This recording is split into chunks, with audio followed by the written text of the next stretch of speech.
Hello students, कैसे हो आप। विद्यालय बंद है स्टूडेंट्स के लिए। घर पे पढ़ाई आपकी कैसी हो रही है? उम्मीद करते हैं कि आप अच्छी हो रही है। फिर भी आपके लिए आज से पढ़ाई शुरू कर दी गई है, यानी अल्टरनेट डे पे एक दिन 2 दिन छोड़ के एक वीडियो इंग्लिश का आएगा। इंग्लिश के लेसन और कंपोजिशन पूरी पढ़ाई जाएगी और एक दिन ज्योग्राफी अल्टरनेट, यानी 2 दिन। एक दिन आपको इंग्लिश पढ़ाई जाएगी, अगले 2 दिन बाद फिर ज्योग्राफी, फिर इंग्लिश अल्टरनेटली ऐसे पढ़ते रहेंगे। और इस विपरीत परिस्थितियों का जो विद्यार्थी अच्छा फायदा उठाएंगे, ऑनलाइन पढ़ाई में जितना ध्यान देंगे, जितना पढ़ाया जाता है उसको अच्छे से पढ़ेंगे, नोट करेंगे अपने नोटबुक में, और जो होमवर्क आपको ऑनलाइन दिया जाएगा उसको भी अगर आप करोगे तो आपको कोई नुकसान नहीं होगा। आपकी पढ़ाई अनवरत जारी रहेगी और आपको बेहतरीन से बेहतरीन चीजें बताई जाएंगी जो आपके आसानी से समझ में आ जाएंगी। उम्मीद करते हैं कि आप ऐसा करेंगे। तो आज हमने टॉपिक लिया है भूगोल के कक्षा 12 के स्टूडेंट्स के लिए। पहला लेसन है मानव भूगोल, प्रकृति एवं विषय क्षेत्र। इसमें 2 चीज पढ़ाई जाएंगी। यहां ये देखिए 4 नंबर का वेटेज है, 2 लेसन है, एक जनसंख्या वाला और एक ये। इन दोनों को मिला के 4 नंबर के क्वेश्चन बोर्ड की एग्जामिनेशन में आरबीएससी में पूछे जाते हैं। 4 नंबर के क्वेश्चन, यानी जो लेसन पढ़ोगे उसमें से और आगे जनसंख्या वाले में से 4 नंबर का टॉपिक जरूर आएगा एग्जामिनेशन में। आप अगर इसको गौर से पढ़ते हो तो मैं पूरा एक्सप्लेन इस तरह से करूंगा कि आपको आसानी से समझ में आ जाएगा। तो शुरू करते हैं भूगोल। यहां ये देखिए इस लेसन में मानव भूगोल टॉपिक दिया है। हमारे भूगोल की डेफिनेशन है, भूगोल का क्या मतलब होता है, ये 11th क्लास के टॉपिक में था। अब इसमें नहीं, हालांकि भूगोल के विद्यार्थी को पता होना चाहिए कि भूगोल क्या है। इसमें प्रकृति और मानव का अध्ययन होता है, लेकिन हमें आज सीखना है मानव भूगोल क्या है और मानव भूगोल की नेचर क्या है और उसका एरिया सब्जेक्ट क्षेत्र क्या है। ये चीज हमें आज क्लियर करनी है, हो जाएगी।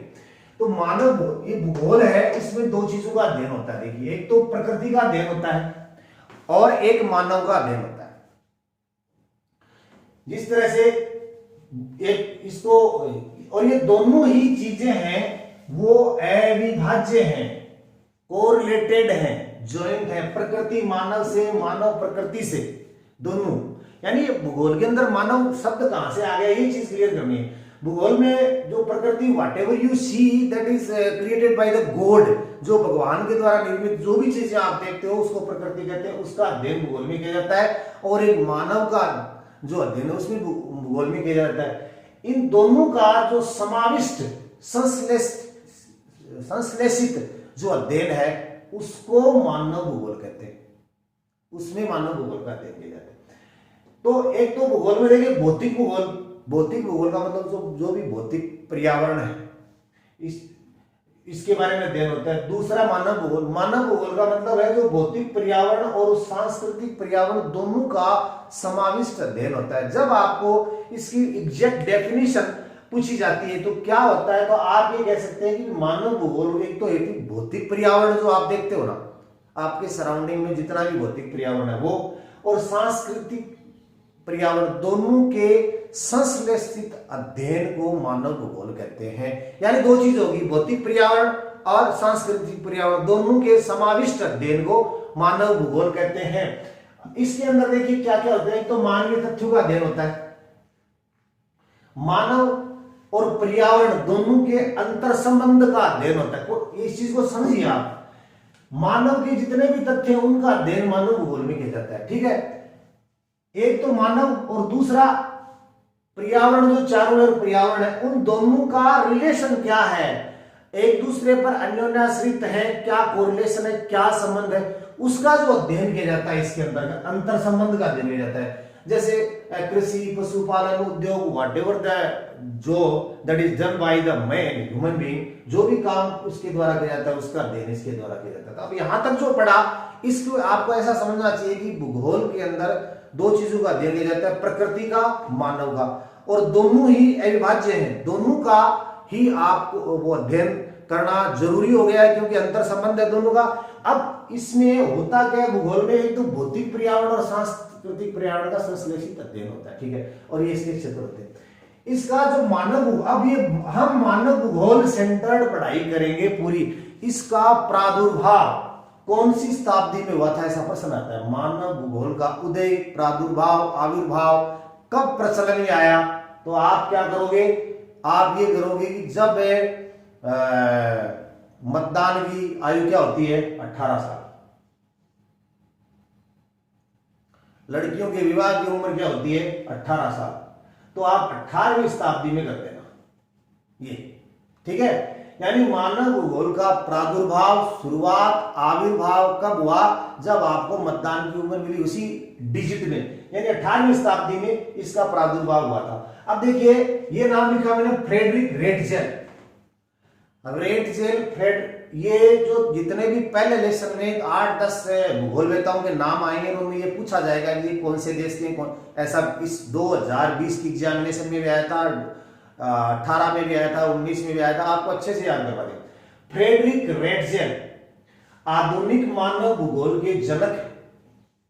अब आपको ये शब्द कंफ्यूज करेगा, आप दूसरी जगह जाके जब जनरल नॉलेज में पढ़ोगे तब आपको ये पढ़ाया भूगोल के जनक कौन है, तो आप पढ़ोगे हिकेटियस। तो आप ये कहोगे ये हमने तो पढ़ा था, एक जनक था वो फ्रेडरिक रेटजेल था, और ये हिकेटियस कहां से आता है, इस चीज को क्लियर कर दो आप यहीं पे। हिकेटियस भूगोल का है, हिकेटियस भूगोल के जन्मदाता है, सिर्फ भूगोल के। और जो मानव भूगोल है उसका फ्रेडरिक रेटजेल है। जेल जर्मन जेल, ये जर्मन भूगोल देता है, फ्रेडरिक रेटजेल। और इन्होंने क्या किया, आधुनिक मानव भूगोल के जनक हैं, और इसकी बहुत ही वेरी पॉपुलर प्रसिद्ध पुस्तक है एंथ्रोपोजियोग्राफी। अब ऑप्शन में अगर आ जाएगी तो आप आराम से उत्तर कर देंगे, तो अटपटा नाम कोई होता नहीं, लेकिन आपको तो लिखना पड़ेगा बोर्ड के अंदर। और वहां क्या करोगे, तो आप ऐसा करोगे कि ज्योग्राफी, इसको नाम को याद कैसे करोगे, ये तो आपको नाम याद ही है ना, ज्योग्राफी, ठीक है। इससे पहले आपको क्या जोड़ना है, एंथ्रोपो, बस एंथ्रोपो। आगे जो आपका सब्जेक्ट है भूगोल, इसको अंग्रेजी में कहते हैं ज्योग्राफी, एंथ्रोपो ज्योग्राफी।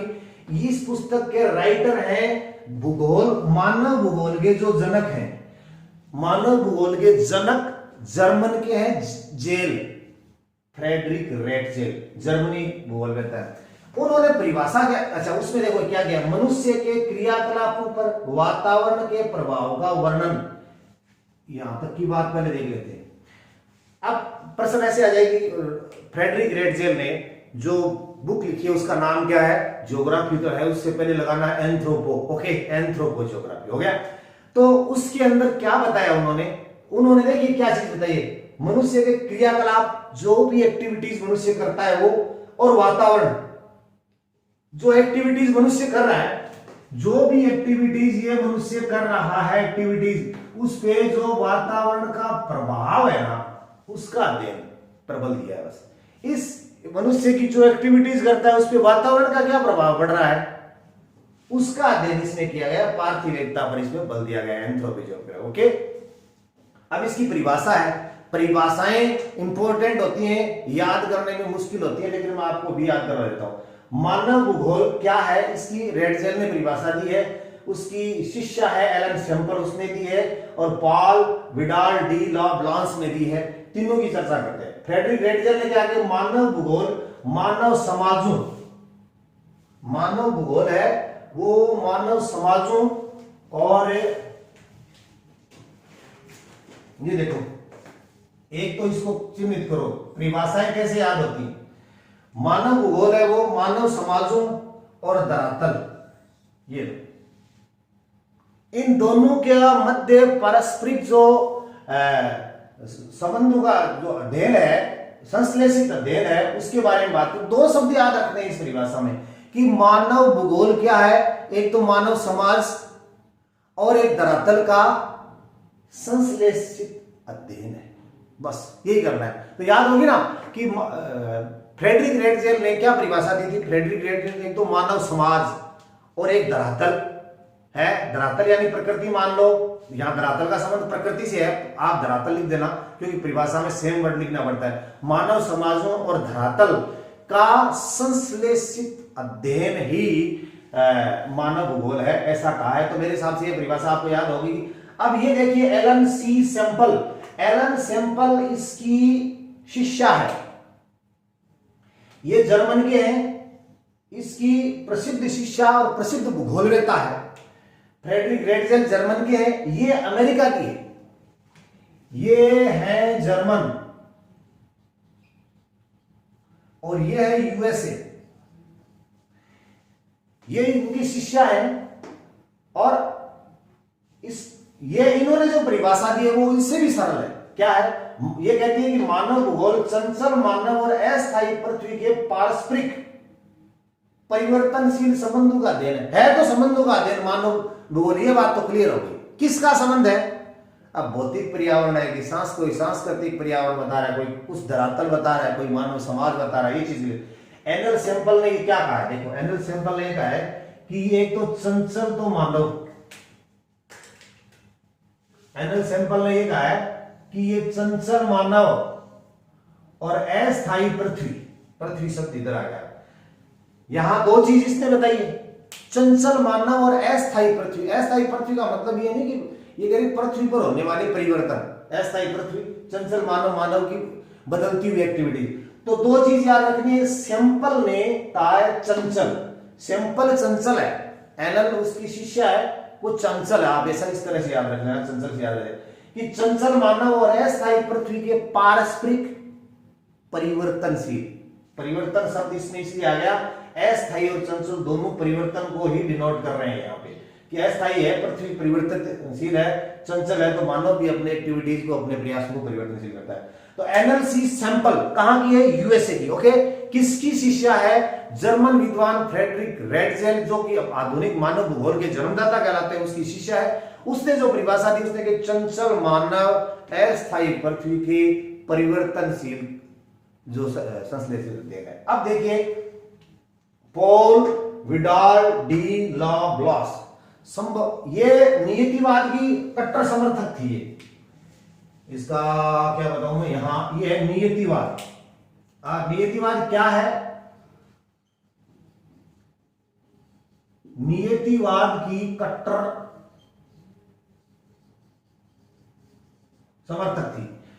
अब मैंने आपको बताया कि एलन सी सैंपल नियतिवाद की कट्टर समर्थक थी, तो आपकी गड़बड़ होगी। नियतिवाद क्या है? नियतिवाद, संभववाद, निश्चयवाद, ये आपको ये भी बताऊं, इसी लेसन के अंदर बताएं पूरी चीजें। पॉल विडाल डी ला ब्लॉस, ये फ्रांस के और संभववाद के प्रवर्तक है। संभववाद, पॉसिबिलिटी। तो ये क्या कहते हैं कि मानव भूगोल पृथ्वी और मानव के पारस्परिक संबंधों को एक नया विचार देता है। यहां पर आपको इस परिभाषा में इतनी चीज याद रखनी है कि नया विचार देता है। बस ये चीज आप अगर लिख देते हो तो आपकी परिभाषा सही हो जाती है।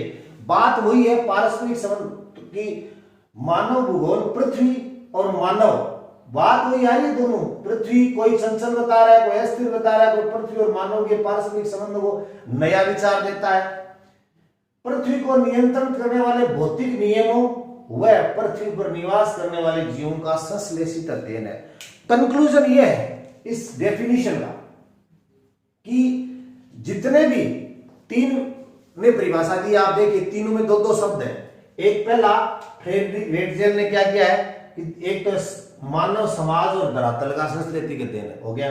एलन सैंपल ने ये चंचल मानव और अस्थिर पृथ्वी के परिवर्तनशील का संश्लेषित अध्ययन, ये कहता है कि जो इस दोनों का पृथ्वी और मानव का एक नया विचार देता है। ये फ्रेडरिक रेटजेल जर्मन के हैं, ये यूएसए की है, ये फ्रांस के हैं। इनको मानव भूगोल का जन्मदाता कहा जाता है, जबकि भूगोल का जन्मदाता कोई और है। अब इसके आगे की चीज मैं आपको पढ़ाता हूं। ये देखिए मानव भूगोल की प्रकृति, पहले हमने इसकी डेफिनेशन के बारे में पढ़ा था। इसकी प्रकृति के देखिए कि जिस प्रकार ये परिभाषा जीन ब्रूम्स ने दी और बहुत सरल है बड़ी। अब बड़ी परिभाषा देख के आपको डरना नहीं है, क्योंकि ये बड़ी आसानी से याद होती है। जिसमें डाटा होते हैं ना, वो परिभाषा आसानी से याद होती है। जैसे इसने क्या कहा है, जिस प्रकार से अर्थशास्त्र का संबंध कीमतों से, भूगर्भ शास्त्र का संबंध चट्टानों से, वनस्पति शास्त्र का संबंध पौधों से, मानवाचार का संबंध जातियों से, और इतिहास का संबंध समय से है। तो इसमें याद रखने में क्या दिक्कत है, 5-4 चीजें हैं। एक तो जिस प्रकार अर्थशास्त्र का संबंध कीमतों से हो गया, दूसरा है भूगर्भ शास्त्र का संबंध चट्टानों से है, और वनस्पति शास्त्र का संबंध पौधों से है, मानवाचार का संबंध जातियों से, इतिहास का संबंध समय से है। ठीक उसी प्रकार भूगोल का जो केंद्र बिंदु है वो है स्थान, स्थान से संबंध है, जिसमें कहां, क्यों, कैसे महत्वपूर्ण प्रश्नों का उत्तर दिया जाता है, ऐसा जीन ब्रूस ने अपनी डेफिनेशन में बताया। यानी इन 4 चीज जो अलग अलग है, भूगर्भ शास्त्र, वनस्पति शास्त्र, अर्थशास्त्र और इतिहास का संबंध है, ठीक वैसे ही भूगोल का संबंध किससे है, स्थान से है। और इसमें कौन क्या कब कहां इसके प्रश्नों का उत्तर दिया जाता है, इसका विश्लेषण होता है। जीन ब्रूस ने ऐसा कहा है।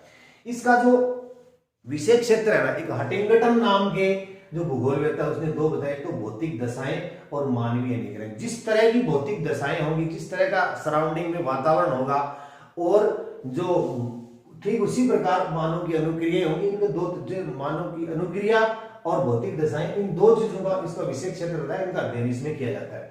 विषय क्षेत्र के अंदर जो मुख्य रूप से आता है वो जनसंख्या आता है। जनसंख्या के बिना आप किसका अध्ययन कर सकते हो, जैसी पॉपुलेशन है जितना उतना ही उसका अध्ययन किया जाएगा, पॉपुलेशन किस तरह से रहती है।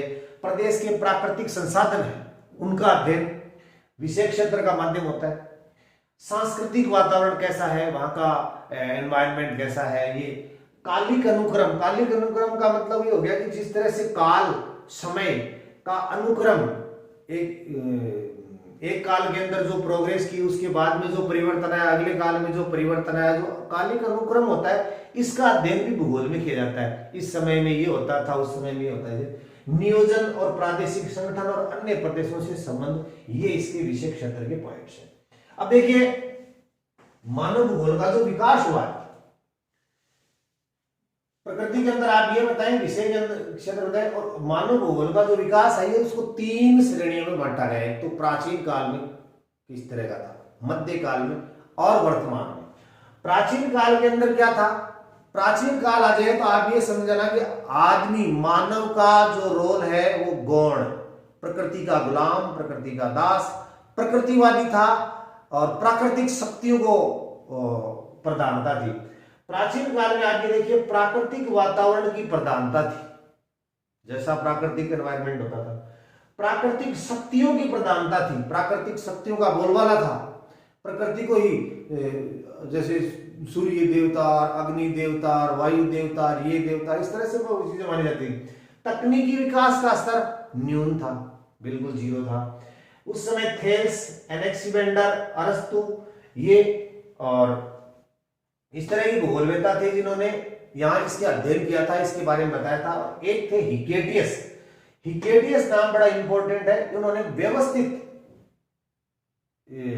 रूप दिया था भूगोल को। प्राचीन काल में जिस आदमी ने सर्वप्रथम भूगोल को एक व्यवस्थित रूप दिया उसका नाम है हिकेटियस। हिकेटियस आपको इसलिए भी याद रखना है क्योंकि आधुनिक मानव भूगोल के जो जन्मदाता है वो हमने आपको कंफ्यूज करेगा इसमें। फ्रेडरिक रेडजेल आधुनिक मानव भूगोल के जनक है, ये भी जनक है और ये भी भूगोल के जनक है। ये हिकेटियस तो भूगोल के ही जनक है, पूरी भूगोल के। और ये कब थे, प्राचीन काल में, सबसे पहले यही थे, सबसे पहले तो उन्होंने व्यवस्थित रूप दिया था, इसलिए प्राचीन काल में ये चीजें होती थी। मध्यकाल में क्या हुआ, मध्यकाल में नई नई खोजें हुई, कोलंबस, वास्को डी गामा एक जगह से दूसरी जगह गए और उपनिवेश स्थापित होने लगे, एक जगह दूसरी जगह गए तो उपनिवेश स्थापित होने लगा, तो उपनिवेशीकरण हो गया। व्यापारिक रुचियों में नए क्षेत्रों की खोज होने लगी। कोलंबस अमेरिका चला गया, वास्को डी गामा भारत आ गया, नई जगह की खोज कर ली और अन्वेषण को बढ़ावा मिला, खोज को देकर भौगोलिक ज्ञान को बढ़ाया गया। यह काल प्रादेशिक विश्लेषण की दृष्टि से बड़ा महत्वपूर्ण है और इसमें थोड़ी तकनीकी विकास हुई, प्रकृति से थोड़ा आगे उठे मध्यकाल में। अब है आधुनिक काल।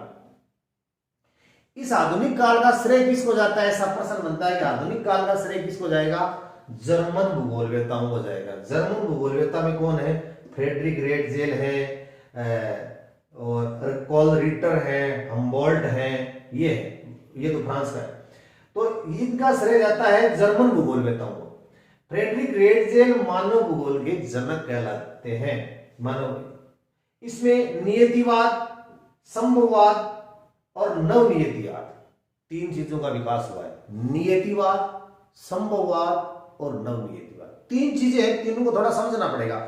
नियतिवाद का मतलब है प्रकृतिवाद। नियतिवाद का मतलब वो चीजें इसमें प्रकृति की प्रधानता हो, और संभववाद का मतलब ये हो गया कि ये विडाल डी ब्लास ने बताया था कि संभववाद जो प्रकृति में आपको सोर्सेज मिलते हैं उनसे आप अपनी इच्छा के अनुसार क्या उपयोग कर पाते हो, अपनी पसंद के अनुसार काट छांट करके जो भी उपयोग करते हो, क्या संभावनाएं प्रकृति के स्रोतों के माध्यम से आप कौन सी संभावनाएं तलाश करके विकास करते हो, वो संभववाद था। तो नियतिवाद में प्रकृति की प्रधानता थी। इसके जो प्रवर्तक माने जाते हैं वो है रेटजेल, रिटर, दो तो रह रहे हो, रिटर और हम्बोल्ट। और प्रकृतिवाद में प्रकृति की प्रधानता थी, मानव को तो दास समझा जाता, किसका? प्रकृति का गुलाम था, कि प्रकृति जैसे करेगी वैसे होगा, इस तरह से। उसके बाद संभववाद आया, इसमें प्रकृति की संभावनाओं का मानव द्वारा उपयुक्त स्रोतों के द्वारा अपनी इच्छा के अनुसार वो उपयोग किया जाने लगा, उससे कोई उपयोगी चीजें निकाली जाने लगी। तो यहां तो क्या हुआ, देखिए इसमें देखिए, नियतिवाद में मानव का प्रकृतिकरण है, संभववाद में प्रकृति का मानवीकरण है। ये चीज उल्टा हो गया। विडाल डी ला ब्लास संभववाद के प्रवर्तक माने जाते हैं, फ्रांस के बहुत ही प्रख्यात भूगोलवेता है। अब उसके बाद है नवनियतिवाद। इसका भी प्रश्न कई बार आता है कि इसको कहा जाता है रुको और जाओ, कौन सी सिद्धांत के अंदर आता है? नवनियतिवाद का। नवनियतिवाद में क्या होगा, एक तो हो गया प्रकृतिवाद, एक हो गया संभववाद। नवनियतिवाद कहता है कि दोनों का संश्लेषित अध्ययन, दोनों का समायोजन के आधार पर अध्ययन किया जाए। ऑस्ट्रेलिया के भूगोलवेता है ग्रिफिथ टेलर, जो इसको ये नवनियतिवाद में का प्रयोग के बारे में बताते हैं। तो आपको ये चीजें समझ में आई होगी, नियतिवाद, संभववाद, नवनियतिवाद, तीनों का अलग अलग प्रश्न जरूर आएगा कि नियति का प्रकृति, संभववाद प्रकृति के माध्यम से जो स्रोत है उनसे अपनी इच्छा के अनुसार उपयोग लेना, नवनियतिवाद दोनों का उसके अनुसार प्रयोग करना। अब इसके बाद में मैं आपको इससे रिलेटेड जो क्वेश्चन बनते हैं वो क्वेश्चन पे चर्चा करते हैं अपन अभी। अब अपने जो इस लेसन में तीन चीजें थी, एक तो जैसे मानव, जो कंसाइज मैंने किया इसको पूरे को, कि मानव भूगोल, उसकी प्रकृति, विषय क्षेत्र और उसका जो काल है वो, उससे रिलेटेड सारे क्वेश्चन आएंगे। अब जो भी अपने इसमें जो परिभाषाएं आई हैं, उसके जो क्वेश्चन है वो अब मैं आपको यहाँ अभी जो राइटर्स के जो नाम आते हैं वो भी आपको मैं लिख के यहाँ बता देता हूँ, राइटर्स के नाम। ये कुछ भूगोलवेता है, उनके बारे में थोड़ा डिटेल तो नहीं बता पाया, थोड़ा बता रहा हूं मैं। जैसे फ्रेडरिक रेटजेल है, इसको फादर ऑफ ह्यूमन ज्योग्राफी कहा जाता है, ठीक है। इसके साथ आप यहां इस चीज को ध्यान में जरूर रखेंगे कि हिकेटियस को क्या कहा जाता है। हिकेटियस को भी फादर कहा जाता है उस सिर्फ भूगोल का, ज्योग्राफी, ठीक है, और इसको ह्यूमन ज्योग्राफी का कहा जाता है। ये नियतिवाद के प्रवर्तक थे और इन्होंने एक फेमस बुक लिखी थी ज्योग्राफी, जिससे पहले लग जाता है एंथ्रोपो ज्योग्राफी, ठीक है। इसमें ये एनएलसी सैंपल इनकी शिष्या थी और अमेरिकन भूगोलवेता थी, फ्रेडरिक रेटजेल की शिष्या थी, नियतिवाद की कट्टर समर्थक थी। और चंचल और अस्थिर मैंने इसलिए यहां लिखा है, यहां भी मैं लिख देता हूं, देखिए कि मानव समाजों और पृथ्वी, यहां भी दो चीज लिखता हूं।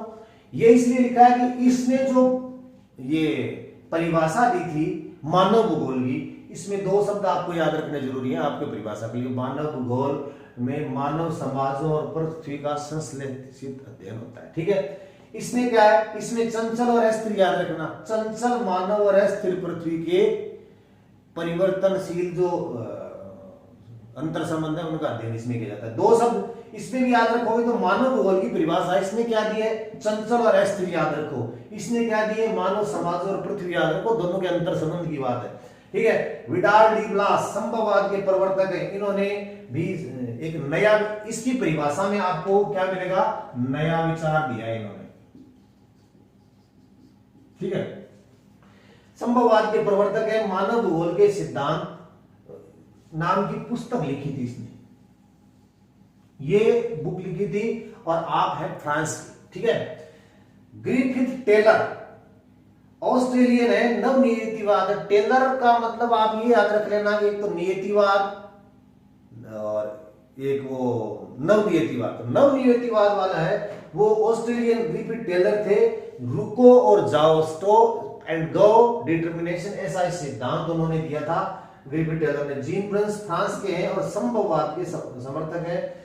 एच मैकेंडर ब्रिटेन के हैं और देश स्थल की संकल्पना का सिद्धांत दिया। अब मैं आपसे एक ये बात कहता हूं कि आप इस बुक में जितने भी क्वेश्चन है, इसको पढ़ने, वीडियो को देखने के बाद में जितने भी क्वेश्चन है, पहले लेसन पढ़ना, फिर आप क्वेश्चन करना, आपको 90% क्वेश्चन पहले आ जाएंगे। उसके बाद में आप दोबारा थोड़ा रिवाइज करना और लगातार अपने वीडियोस देखते रहें, पढ़ाई करते रहें, अच्छे नंबर आएंगे। अपना समय बर्बाद न करें। धन्यवाद।